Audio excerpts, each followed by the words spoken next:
뛰자 우산 인사합시다. 힘써 여호와를 합시다. 힘써 여호와를 합시다. 힘써 여호와를 합시다. 축복합시다. 주님의 이름으로 당신을 축복하고 환영합니다. 환영합니다. 환영합니다. 우리를 축복합시다. 나는 정말로 귀하고 소중한 존재입니다. 나는 정말로 귀하고 소중한 존재입니다. 한 번 더 합시다. 나는 정말로 행복한 사람입니다. 나는 정말로 행복한 사람입니다. 믿으시길 바랍니다. 오늘 하나님의 말씀은 고린도전서 13장 13절입니다. 신약 성경 279페이지를 찾아주시기 바랍니다. 구약 성경 279페이지입니다. 고린도전서 13장 13절 말씀이 되겠습니다.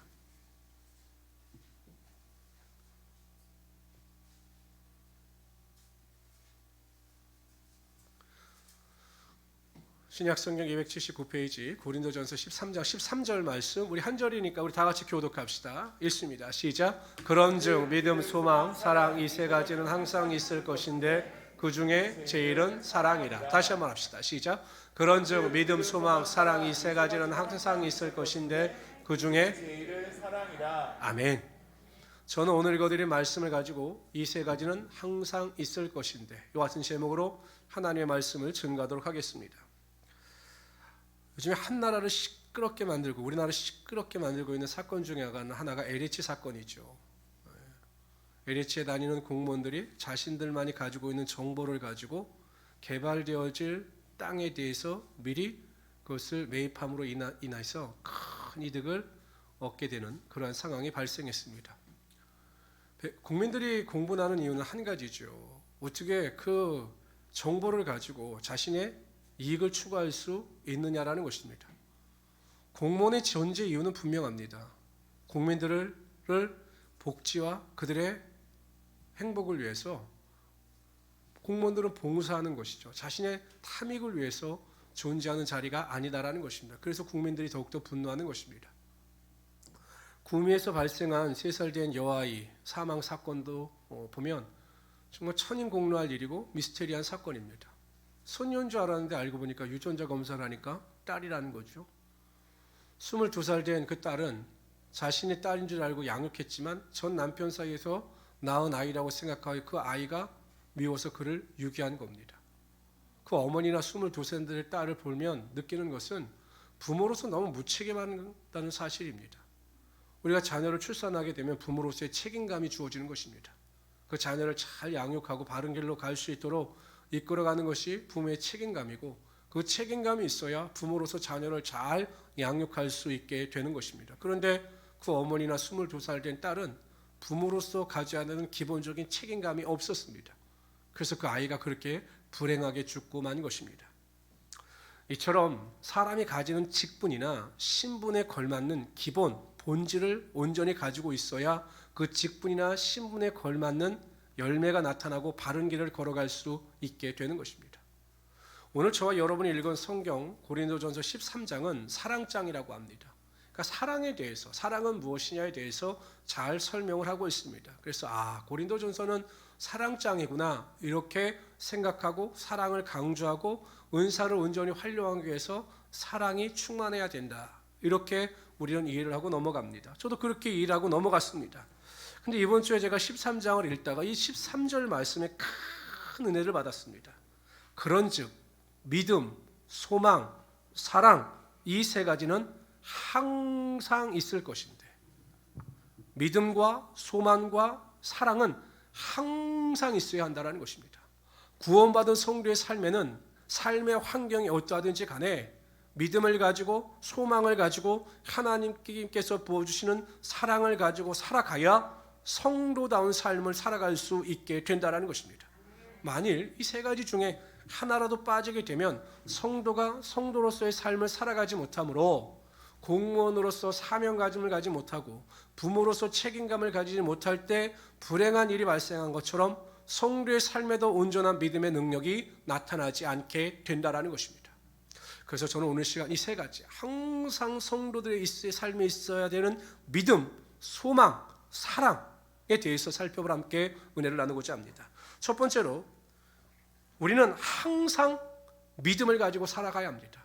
우리의 삶의 환경이 어떠하든지 간에 우리는 믿음 안에서 멀어지는 삶을 살지 말아야 한다는 것입니다.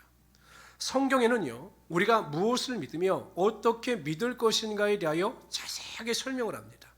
보면 어떻게 무엇을 믿어야 하는지, 어떻게 믿음으로 살아가야 하는지에 자세히 설명합니다. 그런데 그 자세한 설명 중에서 그 믿음에 대한 것을 압축 설명하고 있는 성경 구절이 히브리서 11장 6절입니다. 우리 다 같이 한번 읽어봅시다. 읽습니다. 시작. 믿음이 없이는 하나님을 기쁘시게 하지 못하나니 하나님께 나아가는 자는 반드시 그가 계신 것과 또한 그가 자기를 찾는 자들에게 상 주시는 이심을 믿어야 할지니라. 믿음이 없이는 하나님을 기쁘게 할 수가 없습니다. 반대로 말하면 우리에게 온전한 믿음이 있을 때 하나님은 그 믿음을 보시고 기뻐하신다라는 것입니다. 하나님을 기쁘시게 하는 방법은 우리의 재력이나 우리의 소유나 우리의 권력이나 우리의 명예나 우리의 성공이 아닙니다. 하나님께서 가장 기뻐하시는 것은 여러분들이 온전한 믿음을 소유하고 있을 때 그 믿음만으로 하나님은 기뻐하신다라는 것입니다. 마태복음 8장에 보면 로마의 백부장이 나옵니다. 여러분, 그 당시 로마의 백부장은 식민지 지역에 있어 최고의 권력과 명예를 가진 자입니다. 지금으로 말하면 군대 중대장급 정도인 사람입니다. 그런데 그 사람이 나와서 예수님께 요청을 하는데 전혀 상상치 못하는 요청을 합니다. 예수님, 나의 종, 나의 노예가 병이 들어 죽게 되었습니다. 내 하인의 병을 고쳐주십시오라고 부탁을 합니다. 예수님이 참 기이 여기셨어요. 어떻게 로마의 백부장이나 되는 사람이 자신의 하인의 병을 고쳐달라고 하나. 그 정도 위치면 하인이 죽든 병에 걸렸든 관심도 없거든요. 그래서 예수님께서는 그 믿음을 기이 여기시고 그래, 내가 너희 집에 들어가서 그 하인의 병을 고쳐주겠다라고 말씀하셨습니다. 그러자 백부장이 손사래를 칩니다. 아닙니다, 예수님. 예수님이 우리 집에 들어오는 것을 저는 감당치 못합니다. 그리고 예수님께서 우리 집에 오셔서 직접 하인의 병을 고치실 필요도 없습니다. 왜냐? 저는 그것을 압니다. 저는 로마의 백부장입니다. 그래서 제 신하들에게 가라 그러면 제 신하들이 가고, 제가 오라 하면 제 명령에 순종해서 옵니다. 제 하인들도요, 이것을 행하라 그러면 제 명령에 대해서 그 명령대로 행합니다.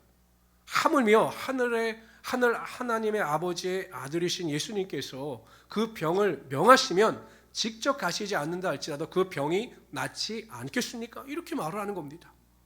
예수님께서 깜짝 놀라셨어요. 그래서 사람들에게 이렇게 이야기합니다. 내가 이스라엘 사람들 중에서도 이만한 믿음을 가진 자를 본 적이 없다. 그 백부장의 믿음을 기뻐 보신 것입니다. 그리고 어떻게 명령하십니까? 내 믿음대로 될지어다 라고 선포할 때 그 하인의 병이 즉시 낫게 되었다라는 것입니다. 이처럼 우리가 하나님을 기쁘시게 하는 믿음을 소유하기만 하면 하나님께서 우리의 삶에 감당치 못할 하나님의 은혜와 축복이 임하게 하여 주시는 것입니다. 그렇다면 구체적으로 하나님을 기쁘시게 하는 믿음은 어떤 믿음일까요? 첫 번째, 오늘 본문에 보면 히브리서 11장 6절에 보면 하나님이 계신 것을 믿는 믿음입니다. 하나님이 계신 것을 믿는 믿음이란 하나님께서 만물을 창조하시고 지금도 이 역사를 주관하시며 전지전능하시고 무소부지하신 그 하나님이 나와 함께 하셔서 나를 도와주시는 것을 믿는 믿음입니다. 그러니까 여러분, 살아있는 하나님, 하나님이 나와 함께 하심을 믿는 믿음이 하나님이 계심을 믿는 믿음입니다. 바벨론의 느부갓네살 왕이 금신상을 세우죠. 그리고 모든 자들로 하여금 그 금신상 앞에 절하게 했습니다. 그것은 왕권을 강화하기 위해서 그렇게 한 것입니다. 사드락과 메삭과 아베느고는 그 신상에게 절할 수가 없어요. 우상을 섬길 수가 없기 때문에. 그래서 안 합니다. 아니, 못 합니다. 그러자 느부갓네살 왕 앞에 끌려 나옵니다. 느부갓네살 왕이 확인합니다. 혹 실수로 못한 것은 아닌가 확인을 합니다. 그러면서 이야기하죠. 천하 인간에 나에게서 너희를 구원할 신은 없다 라고 이야기를 합니다. 그러자 사드락과 메삭과 아벳느고가 고백하죠. 왕이시여, 우리가 왕이 제안한 그 제안에 대답할 필요도 없습니다. 하나님께서는 우리를 타는 풀문불 가운데 구원하여 주실 뿐만 아니라 왕의 손에서도 반드시 우리를 구원하여 주실 것입니다. 그러나 그리 아니하실지라도 우리는 왕이 세운 금신상 앞에 절하지 않겠습니다 라고 이야기를 했습니다. 왕 입장에서 보면 얼마나 화가 납니까? 왕이 뭐라고 이야기합니까? 내 손에서 너희를 건져낼 신은 없다. 아무리 하나님이라도 너희를 내 손에서 건져낼 수 없다라고 이야기를 합니다. 근데 반대로 이야기하죠. 사드락과 메삭과 아베느고는 하나님께서 반드시 왕의 손에서 우리를 건져내실 것입니다.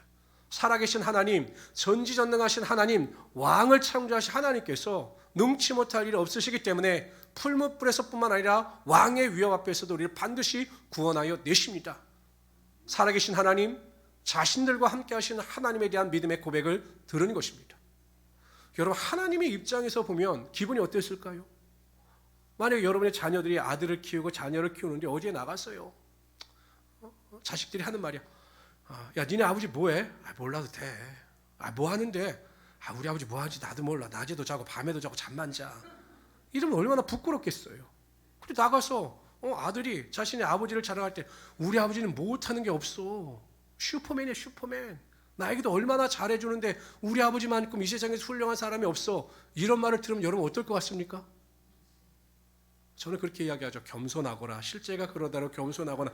그러겠죠. 얼마나 기분이 좋겠어요. 하나님이 지금 그러신 겁니다.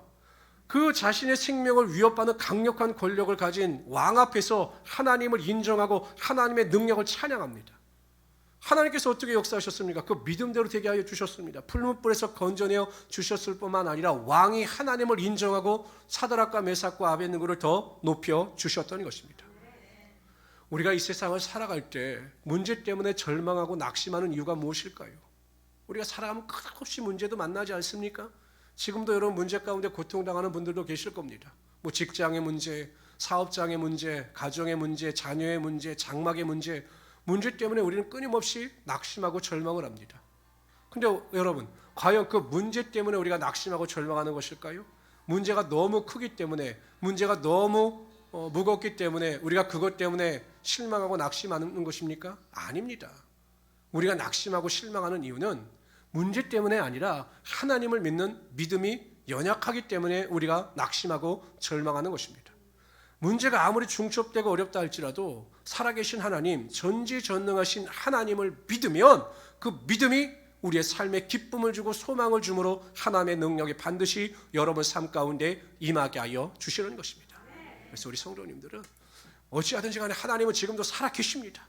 그 하나님은 전지전능하시고 무소부지하신 하나님이 되십니다. 그 하나님이 나와 함께 하십니다. 하나님의 계심을 믿는 믿음을 가지고 살아가시는 우리 성도들이 되시기를 주님의 이름으로 축원합니다. 두 번째로 우리가 소유해야 하는 믿음, 하나님을 기쁘시게 하는 믿음은 하나님은 자기를 찾는 자들에게 상 주시는 하나님이심을 믿어야 한다는 것입니다.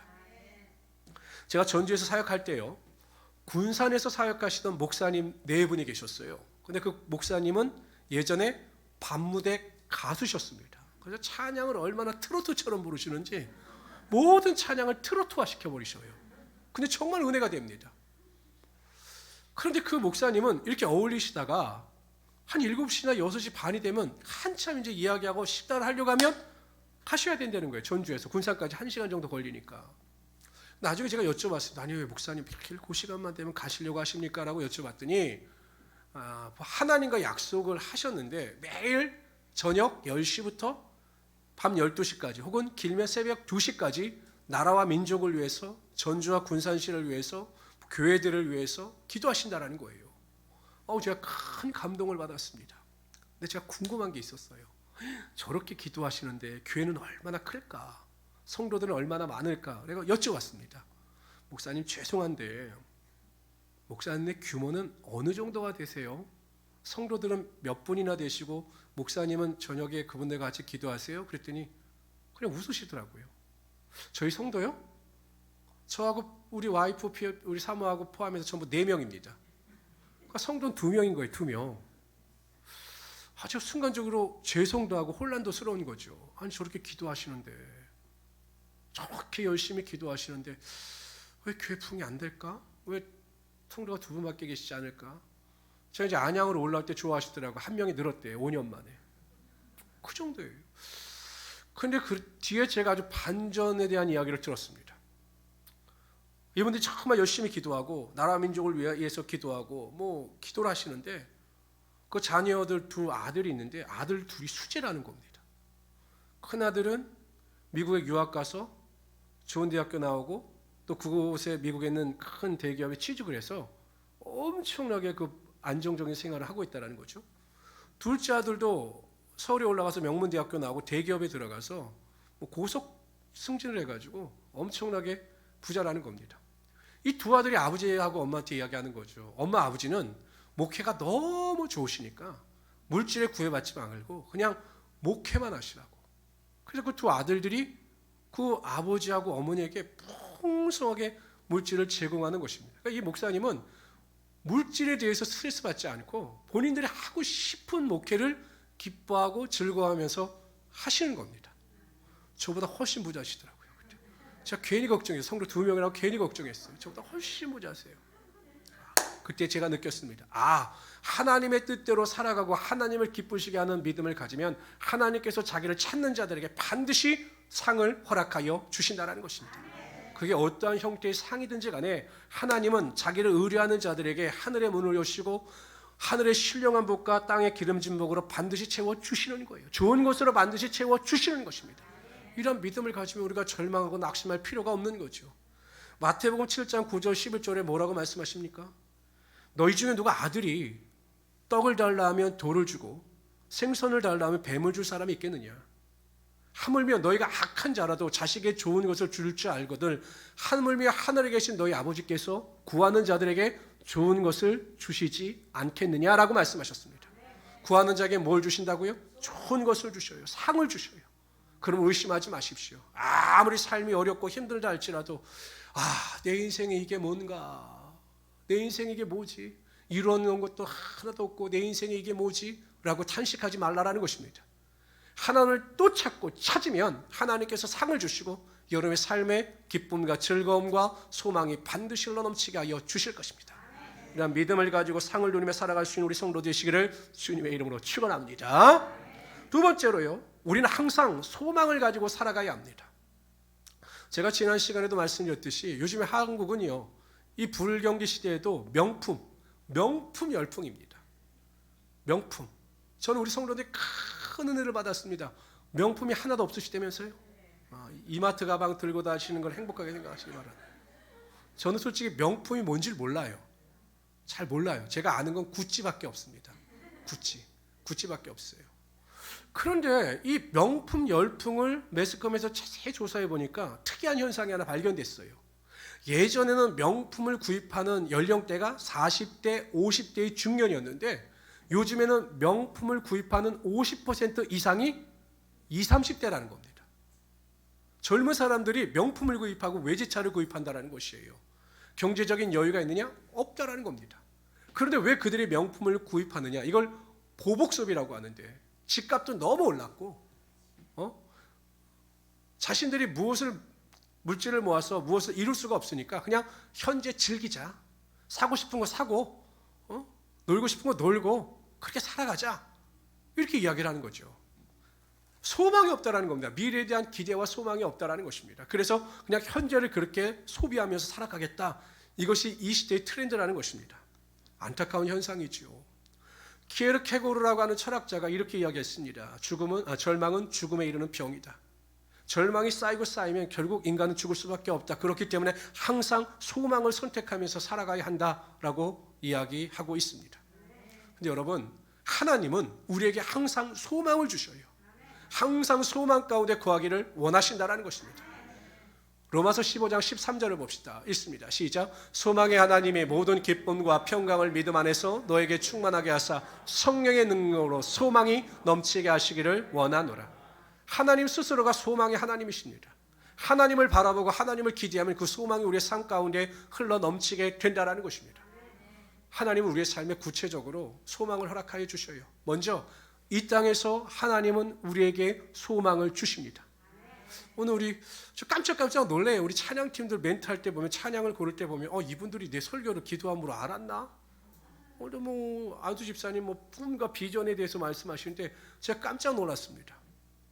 여러분, 여호수아와 갈렙과 10명의 정탐꾼이 가나안 땅을 정탐하죠. 그때 갈렙이 헤브론 땅을 봅니다. 그 헤브론 땅을 볼 때 그 마음이 뜨거워졌어요.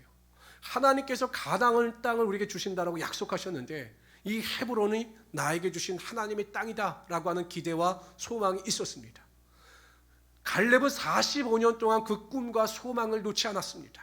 그리고 마침내 여호수아가 가나안 땅을 배분할 때 나서서 이야기합니다. 사람들은 헤브론 땅 받는 것을 두려워했습니다. 왜냐하면 헤브론 땅에는 여전히 이방 민족 가나안 족속이 살고 있고 견고한 성이고 거대한 거인 족속이었기 때문에 그 정복하기가 쉽지 않았습니다.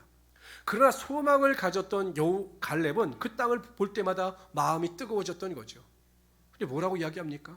내가 지금 85세인데 45년 동안 이 땅을 보면서 꿈과 소망을 가졌는데 지금 나는 40대 그때 처음 모세의 명령을 쫓아 헤브론 땅을 볼 때와 똑같이 강건하다라고 이야기합니다. 말이 될까요? 안 될까요? 85세 노인이에요. 내가 직접 가서 헤브론을 정복하겠다라고 이야기합니다. 40대와 똑같은 건강을 가지고 있다라고 이야기를 합니다. 맞습니까? 지금 장로님이 지금 40살이 누굽니까? 누구죠? 40세가? 나이를 밝히면 안 되니까.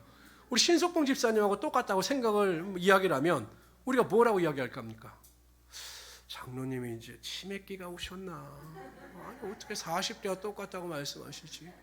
그런데 갈렙은 정말 그와 같았습니다. 어떻게 그렇게 젊게 살 수 있었을까? 하나님이 주시는 꿈, 하나님이 주시는 비전, 하나님께서 주시는 소망이 있었기 때문입니다. 하나님이 주시는 소망을 붙잡고 살아가는 자는 항상 이 땅에서 하나님이 주시는 기쁨이 있게 되어 있는 것입니다. 하나님께서 분명히 약속하셨어요. 요엘서 2장 28절에 읽어봅시다. 시작. 그 후에 내가 내 신을 만민에게 부어주리니 너희 자녀들이 장래일을 말할 것이며 너희 늙은이는 꿈을 꾸며 너희 젊은이는 이상을 볼 것이며. 성령의 능력이 임하면 늙은이도 노인들도 꿈을 꾸고 기대하고 소망하며 살아가게 된다는 것입니다. 인간이 가지는 비전 거창한 것 아닙니다. 내 삶의 변화를 꿈꾸고 성장과 성삭을 꿈꾸는 것 하나님이 주시는 비전입니다. 내 자녀를 위하여 내 손자 손녀를 위하여 기도하는 것, 그들이 어떻게 되기를 바라면서 그들을 위하여 기도하는 것, 이것이 꿈과 비전입니다. 내 가정이 어떻게 되기를 기대하고 소망하면서 내 직장이 어떻게 되기를 기대하고 소망하면서 꿈꾸며 기대하고 기도하는 것, 이거 하나님께서 주시는 비전입니다. 그래서 여러분, 꿈이 있는 사람, 소망이 있는 사람은 항상 기도하는 일에 힘쓰며 기도를 통해서 하나님의 꿈을 이루어가게 된다는 것입니다. 묵시가 없는 백성은 방자에 행한다, 이렇게 말씀하셨어요. 묵시를 보면 영어로 비전입니다. 비전이 없는 백성은 방자에 행한다, 망할 행동만 한다는 것입니다. 꿈을 꾸십시오. 하나님께서 내일에 대한 기대와 소망을 줄 수 있도록 꿈을 꿀 수 있는 우리 성도들이 되시기를 주님으로 축원합니다. 그러면 이 땅에서 우리가 소망을 가지고 기뻐하고 즐거워하며 살아갈 수 있게 되는 것입니다. 두 번째 우리가 가져야 되는 소망은 하나님 나라에 대한 소망입니다. 하나님 나라의 소망. 우리가 하나님 나라를 생각할 때마다 마음에 기쁨이 있고 즐거움이 있고 소망이 있어야 한다는 것입니다. 구원받은 성도들, 내가 그리스도의 십자가 보혈의 은혜와 능력으로 구원을 받은 성도들은 천국을 생각할 때마다 그 나라를 기대하고 소망할 수 있는 은혜가 있어야 한다는 것입니다. 그런데 구원을 받았는데도 하나님 나라를 생각하면 전혀 기쁨도 없고 마음이 아무 느낌이 없다? 정말 구원받은 자인가를 다시 한번 생각해 보아야 합니다. 디도서 3장 7절은 이렇게 이야기합니다. 시작. 우리로 저의 은혜를 힘입어 의롭다 하심을 얻어 영생의 소망을 따라 후사가 되게 하려 하심이라. 후사. 하나님의 상속자가 우리가 되게 하여 주셨다는 것입니다. 하나님의 나라가 우리의 기업입니다. 하나님의 나라를 우리는 상속받았습니다.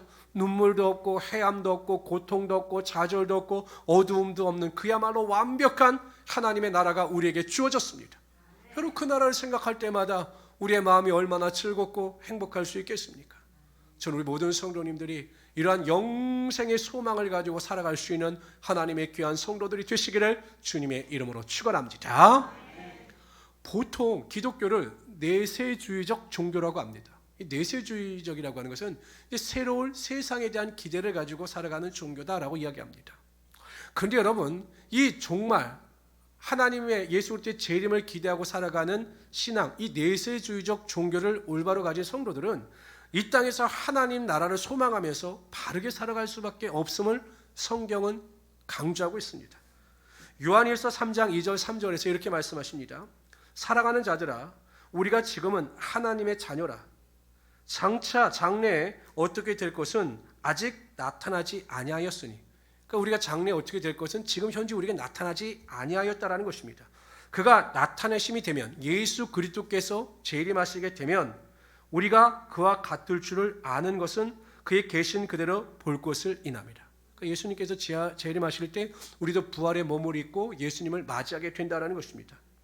그렇기 때문에 주를 향하여 이 소망을 가진 자들, 예수 그리스도의 재림, 영생의 소망을 가진 자마다 그의 깨끗하신 것 같이 자기를 깨끗하게 하느니라. 그러니까 천국을 진짜로 믿고 천국에 대한 소망을 가진 사람들은 이 땅을 살아갈 때 거룩하고 깨끗한 모습을 가지고 살아갈 수밖에 없다라는 것입니다. 저는 우리 모든 성도님들이 천국은 반드시 있음을 믿으시고 천국에 대한 소망을 가지고 살아갈 수 있는 하나님의 귀한 성도들이 되시기를 주님의 이름으로 축원합니다. 그러나 일찍 가실 생각은 하지 마시고 사명을 다 감당하신 뒤에 120세에 올라갈 수 있는 우리 성도 되시기를 주님 축원합니다. 세 번째로 우리는 항상 사랑을 가지고 살아가야 합니다. 예수님께서 사두개인들과 논쟁에서 이기셨다라고 하는 소식을 듣고 이번엔 바리새인들이 나섭니다. 한 율법사가 나와 예수님께 나와 묻습니다. 예수님, 율법 중에 어느 계명이 가장 큽니까? 가장 중요합니까? 라고 묻습니다. 우리가 알고 있는 10계명이 아닙니다. 이 바리새인들은 이 10계명을 더 세분화시켜서 613가지로 나눴습니다. 그럼 613가지 중에서 어느 계명이 가장 큽니까? 가장 중요합니까? 라고 물으면 그것에 대하여 선뜻 대답하기는 쉽지 않습니다. 그걸 노린 거죠, 율법사들이. 그러면 이야기하려고 그랬겠죠. 봐라, 예수는 율법에 대해서 잘 모르는 사람이다. 이렇게 책망을 하려고 했던 것으로 보입니다. 예수님께서는 전혀 다른 차원의 율법에 대해서 말씀하십니다. 내 마음을 다하고 목숨을 다하고 뜻을 다하여 주 너의 하나님을 사랑을 하셨으니 이것이 크고 첫째 되는 계명이요. 둘째는 그와 같으니 내 이웃을 내 몸같이 사랑을 하셨으니 이 두 계명이 온 율법과 선지자의 강령이니라. 율법의 완성, 선지자의 강령은 결국 하나님을 사랑하고 이웃을 살아가는 것이 성도들이 취해야 될 올바른 율법 말씀에 대한 태도다라고 강조하신 것입니다. 우리는 마음을 다하고 목숨을 다하고 뜻을 다하여 하나님을 사랑해야 합니다. 여쭤봅시다. 하나님께서 여러분들에게 내 생명을 내놔라 라고 지금 말씀하신다면 여러분 생명을 내어놓으시겠습니까? 한 명 내어놓으시겠습니까? 두 분 내어놓으시겠습니까? 점점 왜 작아지십니까? 솔직히 내놓기 쉽지 않아요. 이러시겠죠. 하나님, 제가 지금 애가 지금 고3, 고2고 지금 중3인데 그래도 걔들 키워놓고 가야 되지 않겠습니까? 조금만 기다려 주시고 옆집에 사는 박집사 지금 60입니다. 그분 먼저 데려가십시오. 이렇게 하지 않겠어요? 쉽지 않지요. 근데 여러분 생각해 보세요. 그 당시에 이 마태복음이나 복음서를 받아보는 사람들은 순교의 직면에 있던 자들이었습니다. 근데 예수님께서 이 마태복음을 통해서 그들에게 던지는 메시지는 순교하라는 것입니다. 하나님을 사랑한다면 순교하라. 이게 쉬운 문제는 아닙니다. 여러분 보세요. 지금 코로나가 얼마나 세상을 휩쓸고 있습니까? 예수 믿는 성도들 중에 이 코로나 때문에 두려움 때문에 교회를 떠나고 예배를 떠나가는 사람들이 엄청 많아지고 있어요. 지금 교회 존립 자체가 위기를 받고 있습니다. 우리 성도들은 정말 예배 생활 잘 지키고 승리한 겁니다. 지금 큰 교회들은 또한 많은 교회들이 어려움을 겪고 있어요. 근데 여러분 한번 생각해 보세요. 여러분들 하나님을 사랑하십니까? 다시요, 잘 생각해요. 하나님을 사랑하십니까? 그럼 하나님께서 이렇게 말씀하십니다. 네가 나를 사랑한다라고 하는데 네가 나를 사랑하는지 한번 증명해봐라. 남편들은 아내들의 사랑을 의심하지 않으십니까? 아내들은 남편들의 사랑을 의심하지 않으십니까? 우리 젊은 부부들, 내 남편은 나를 정말로 사랑한다, 내 아내는 나를 정말로 사랑한다 라고 믿으시는 분들은 아멘 하시길 바랍니다. 아니 이 정도입니까? 전 궁금해요. 어떻게 남편이 나를 사랑하는지 아세요? 참 대답하기가 곤란한데 어떻게 아내가 나를 사랑하는지 아십니까? 눈빛만 봐도 이거예요? 전 아내를 사랑합니다. 아내를 사랑하기 때문에 지키는 두 가지가 있어요. 절대 아내가 싫어하는 것을 안 합니다. 우리 애들 또 이게 듣고 나서 언제 아버지가 그랬냐고 또 그럴지 모르는데 집사람이 싫어하는 건 되도록이면 안 해요. 싫어하는 걸 왜 합니까?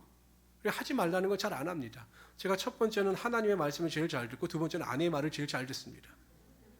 그리고 아내가 마음 상할 일도 잘 안 해요. 싫어하는 걸 왜 합니까? 그래서 사랑하는 사람의 마음을 아프게 할 필요가 뭐가 있어요? 똑같은 거죠. 내가 하나님을 정말로 사랑하고 하나님을 사랑한다고 고백할 때 하나님께서 기뻐하시지 않는 일을 하지 않는 겁니다.